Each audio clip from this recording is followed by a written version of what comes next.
So there's this product called PWR Posture Align Pro that's been popping up a lot online. It's supposed to fix your posture, make you feel more confident, relieve headaches, help you breathe better, and even show results in less than 2 months. Sounds amazing, right? Well, that's what the ads say anyway.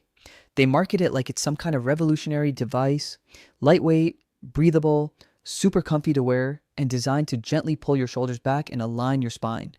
It all sounds legit at first glance, but dig a little deeper and things get sketchy. The same exact product is listed on wholesale sites like Alibaba for just a couple of bucks, while the brand is charging $59 or more.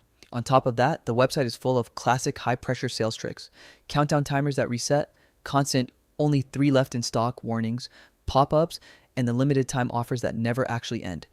The reviews are fishy too. They're glowing with no critical feedback, which is a huge red flag. While the brand claims they've been featured on major news outlets like Fox News and USA Today, there's no real evidence or links to back it up.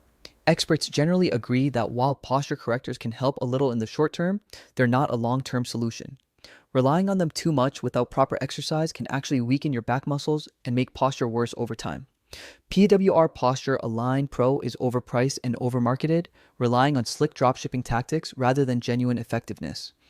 If you want to improve your posture safely, it's better to invest in proper ergonomic equipment, do exercises that strengthen your back and core, and consult a physical therapist or chiropractor.